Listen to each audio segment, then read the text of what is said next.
Should we talk a bit of Everton? Yeah, We'll move away from column fodder. I'd rather.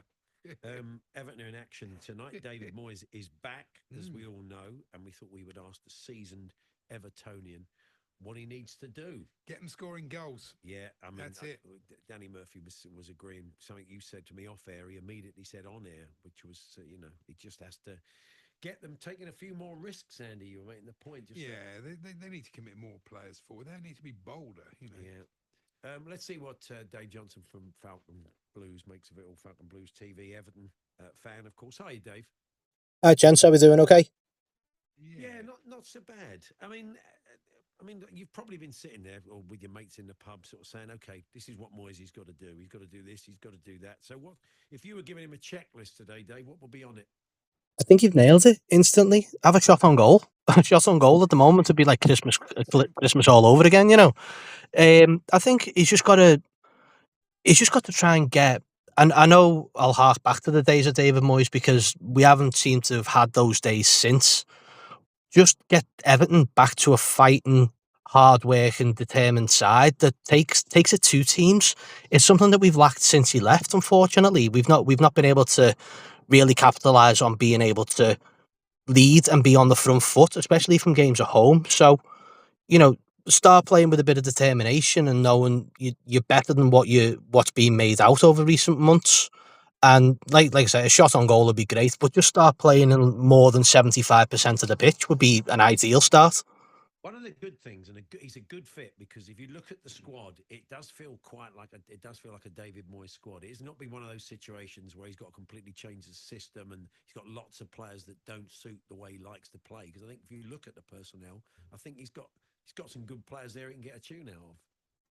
Exactly that. I mean, you could I can say hark back to his days, but you look at that back four.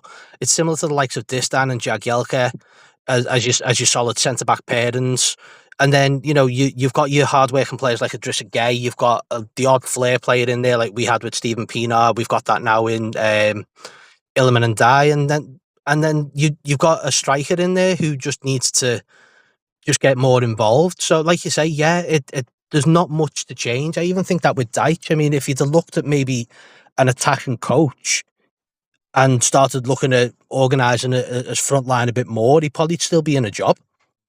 Yeah, I mean, the stats for Everton weren't bad. Defensively, great. And XG was pretty high, so just missing a lot. But I tell you what was interesting, a lot of the sort of news reports of Moyes coming back, a featured video of his first time in charge, and how often it was Duncan Ferguson putting the ball on the back of the net. And that is it, isn't it? You need that. A lot of teams need that at the moment. You've got an international striker in Dominic Calvert-Lewin up front, and it'd be interesting to see what sort of. I mean, he's been honest. He said he's had a chat with him already, and just said, "I need more goals from you." It's as simple as that. But it's going to be interesting to see how he performs. He has been disappointing for you, hasn't he, Dave? He has, and I think he'll be the first one to admit that himself. But then, where's the share of the goals from anywhere else on the pitch? We've dreadfully missed Dwight McNeil. The midfield needs to be more involved, like Jack Harrison, Jesper Lindstrom. These are attacking players who should be in and around the goal threat, or at least creating chances for Calvert-Lewin, and it's just not been coming. And hopefully that's something that Moyes can unlock. He's got someone in there with like Leighton Baines as his one of his assistant coaches. You saw what kind of a dead ball specialist Baines can be on his day. If he can bring that kind of talent into this Everton side, then there's no reason why we can't create goals. But that is be all and ends all. That's what we're lacking. In the short term, because he's had not a lot of time to work with the squad, you'd like to see a bit more attacking intent, but you need results as well. So he's got to temper that. And Villa coming to your place, they've got a lot of good players. They're good on the break. Going to have to be a bit careful. I'm sure you take the draw tonight or not, Dave. Let us know. What do you think?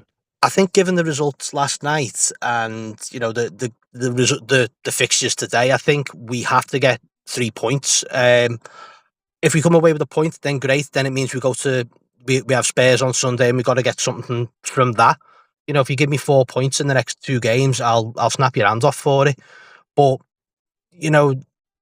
tonight is. I think tonight you'll see some change within the Everton side, but you'll also see a change in the crowd. I think the the time during Sean Dyche's tenure here during the season hasn't been great. Obviously, you've seen that from results, but also just from the crowd's atmosphere and how people are feeling, and how people are feeling with the fact that we're leaving Goodison at the end of the season. We need to be bouncing back at Goodison, and hopefully there's a slight change. There's a bit of a better atmosphere tonight that can push the team through, and that's, we'll do our part. We'll do our part every week, but it's down to those players to do it as well. Nice one, Dave. Good to talk to you. Enjoy the match tonight. All the best. Cheers, fellas. Take it easy.